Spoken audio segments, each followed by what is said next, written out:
Study, reflect, and listen to the Lord. Let Him direct your steps. That's how you treasure each day. In part 2, we will cover some of the challenges with the holidays. But don't get so stressed that you have an emotional famine. So watch this. So one of the things that also takes place during this holiday stretch that we go through is loneliness. Right. You want to talk a little bit about that? Sure. It just seems like, in our society now, it seems like more than ever, we are so busy running. Just, our calendars are full. We have no time for anything, and work, play. Even vacations sometimes are just packed with way too much. And I know I talk to parents and mothers, and they are just exhausted. And so I just know that the holidays, especially when we go into this holiday season, like Lewis was talking about, from now, these next few months can really be a burden on people. You think of all the people that aren't there at your table anymore. Right. The ones that you've lost and that we'll see again, Lord willing. But we miss them right now. A lot of people have suffered, lost a lot of family and relatives and loved ones lately, and so that's going to be hard. It's going to be hard because we have to find that new normal. Right. They would want us to keep going, and we've got to just keep going for ourselves and for the others that are still here with us. But at the same time, we just don't want to get so busy, keeping busy and doing that we're not taking the time to thank God for the blessings He's provided. Just the clean air that we have to breathe, the water we can run out of our faucet. Right. We can flush toilets. Thank God. And I'm take so 10 glad. minute showers if we want. I know, right? That's maybe not the most green thing to do, but sometimes you just need to. It's just nice to relax. Yeah. And enjoy the things that are around you, and especially the people that are still here. For me, this is a little bit of a confession time. So, but I have just gotten to some breaking points lately of stress where I've let my calendar get too full. In fact, I stopped going and working out at the Y for 2 weeks. I did not make it any of the days that I try to go, and I could really feel the difference. My anxiety levels rose. And I took it out on my daughter. She was the one here. I just went crazy. I really did. I was yelling and screaming. I was slamming doors. I was cussing. It's just like, this is crazy. Why am I acting this way? It's not worth it. It's not worth it. We just need to stop and breathe and let some things go. And that is one of the hardest things for me. I'm still working on it, obviously, but trying to set those limits and not just do something because someone's asked you to. Right. Because otherwise that can distract us from doing and taking care of the things that we're called to do. Yes. That we need to do. On the topic of loneliness during this period, loneliness finds the lonely, if a person is not at the big table when all the family's around, we all miss them. But 9 chances out of 10, that person, there's someone at that table with either an empty chair or that themselves, they lost that person. And what comes to mind is grandparents, parents, great aunts and uncles, people of that upper age. A lot of time when we're talking about loss, there's that individual that has lost their other half. So keep those people in mind during Thanksgiving, Christmas, and New Year's as well, because isolation, them just being at home during the holidays, include those people. Make sure they can make it. They can get to the family dinners. Offer a ride. Offer a ride, yes. If they can't, if they don't feel they want to get out because of the weather or whatever it is, make them a to-go plate and take That's a it good over idea. to them. Visit with them for a few minutes to make sure they feel included. Because that, I think, is the hardest part of loneliness. Where when we leave those family dinners, we still go home as family units. Right. And we They go miss home that to an person. empty Yes, house. they go home to an empty house. Yeah. So that's one thing. Also, try to. There's a lot. The holiday season is a time for a lot of depression. Yeah. And suicide and things like that. So do reach out to someone. Or if you yourself start having some of those feelings, even though you're surrounded by people, you can still feel lonely in a full room. And so just, try to talk to someone. Find someone that you can confide in so that you know that you're not alone. Right.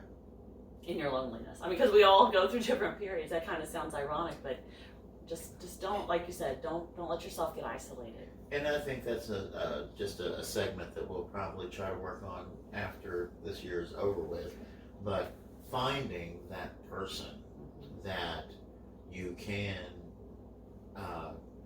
bounce stuff off of. Right. And you know that they are comfortable with whatever presentation you presented.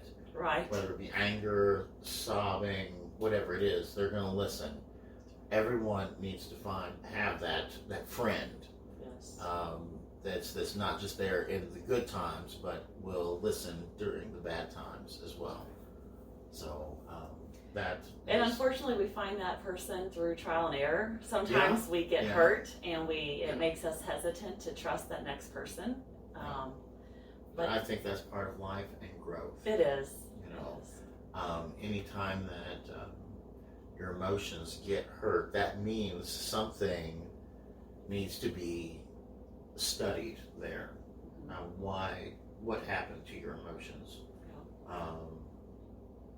And analyze that and use that. We need to have a library of our experiences that we can refer to.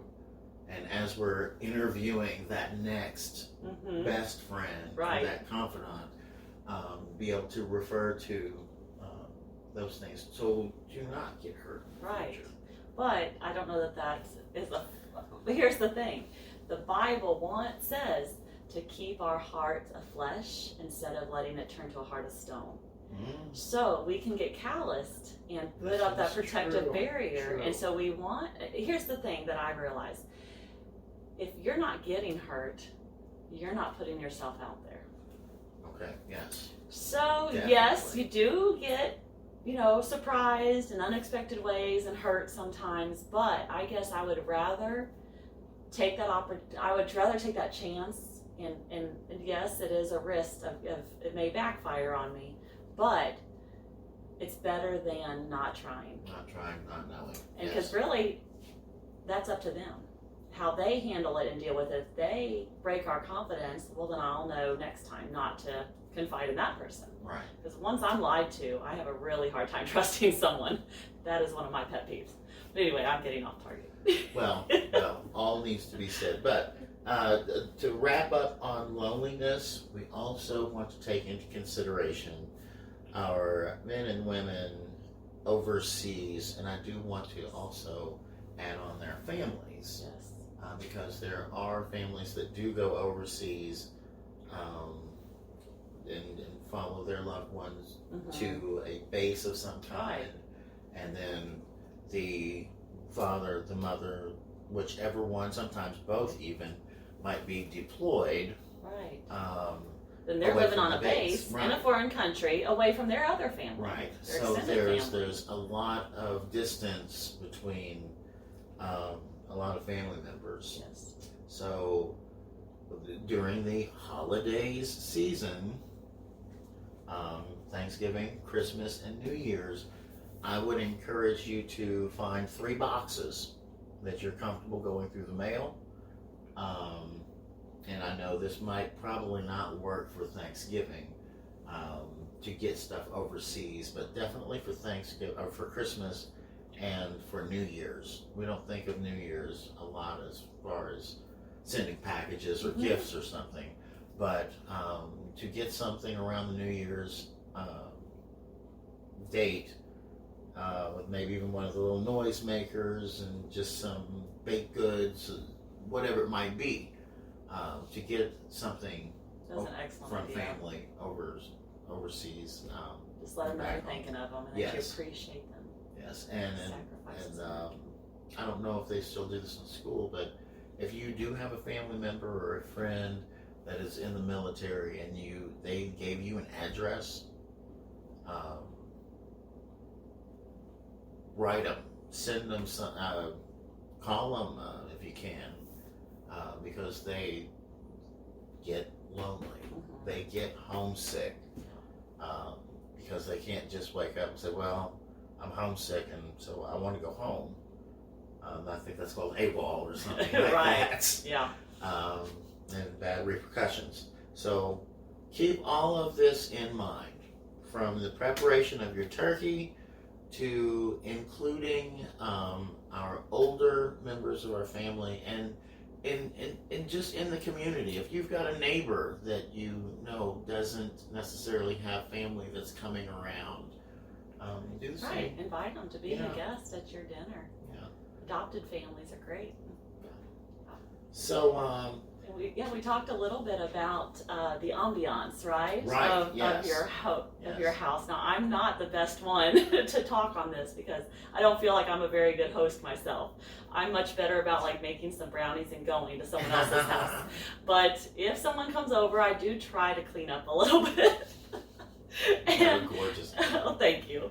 And but we really like running a diffuser, really year round. But especially, I think when you're cooking, you like the smell of the either to cover the smell of the onions, or the cookies baking or something like that. And a lot of people use candles, which is fine. I just worry about forgetting to blow them out Right. before I leave the house. And so this to me is much safer. You can see it. I can just put some different oil drops. So whatever scent you're in the mood for. Some of these from Young Living are like grateful. Calming, things like that. There's fruity flavors like tangerine and grapefruit that I use a lot. And then of course my doTERRA favorites would be like On Guard, especially if someone's starting to get a cold or not feel good. Right. Because another thing with the holidays is the temperature changes and the allergies and things In like and that. out, into the cold, into the warm. Mm-hmm. Yeah, I mean, we had 30 degrees one day and 70 degrees the next, so, that's Missouri weather for you. But this On Guard, I really like diffusing it, and I even have the little soft gels, the little tablets that are just pre-made, so I take them if I start to feel a cold or sore throat coming on. But it's supposed to help, I think, with your immune system and things like that. Again, I'm not the expert on the oils, but I have friends who sell them. And Now, we've interviewed both of them. yes, Nicole Gibson. Yes, She that's sells their the local doTERRA one. Yeah. and has wonderful classes and things. So again, I've learned a lot from her, and I bought one of those encyclopedias that tell you. It's collecting dust right now on the shelf. So I'm a lot more of an auditory listener. I do better if I ask questions and listen and learn as I need it. But then, of course, Trisha Haskell, we've also had her on as a speaker, and she sells the Young Living oils. Young Living, yes. So they're both very, very good, high quality oils. So if you're planning on entertaining in your home, go ahead and get you a diffuser, depending on the size of your home or what kind of ambience you're wanting to set from one room to the next. Get a few of them, and this will give that set fragrance that you're looking for. And then also you were talking about the On Guard. Yes. Kind of is a little bit of prevention there. That's right. It can help, kill germs and things like that. So. And we know that we need to keep our eyes on that coming up into this season. That's right. Actually, that reminds me, if I might add, I use Melaleuca a lot. Melaleuca, I hadn't planned to talk about this, but this Tough and Tender is really good. These are natural things, not chemicals. And so I'm trying to use more of that in my home. And so I spray down my counters. I try to do it every day. Handles, things like that. But with this Tough and Tender, it's an all-purpose cleaner, so I use it for about anything. But they have a ton. They even where have do you get that? detergents. It's another thing that's sold by individuals. Okay. Okay, you can't just go to the store and buy this. Hey, okay. So my friend Jill Isgrig, she sells it. But I'm sure there are other people around too that do. Okay. But and Christina Kulo, I believe she uses it and what sells is it that? as well. EcoSense. EcoSense, okay. Yes, it's all very. So when you order them, they come very concentrated, so they're not shipping you the water. Right. Yes. You add it in the like this. You can do 2 times the strength or 4 times the strength. So you add the. So the bottle comes with that. Yeah, I get an empty bottle, and then I fill the rest with water to dilute it to the right consistency that I need to make it stretch. So yeah. Okay, so I think that covers just about everything we were looking at covering today. Okay. So when you use the phrase, the holidays, remember, there's 3 different events that we're going to be dealing with. The first one is Thanksgiving. Be thankful. Be thankful for the people that are in your life, for the roof over your head. Right. Like Kimber was saying, the water, the electric, the things that we take for granted. Yeah, we don't even think about. We just expect. Unless we don't have it. Right. And our health. Right. Health. Yes. Yeah. And then Christmas, of course, the birth of Christ. And like Kimber was saying once again, don't get so wrapped up in all the commercial side of it. I know right now there are a lot of economic situations that with logistics and so forth. Right.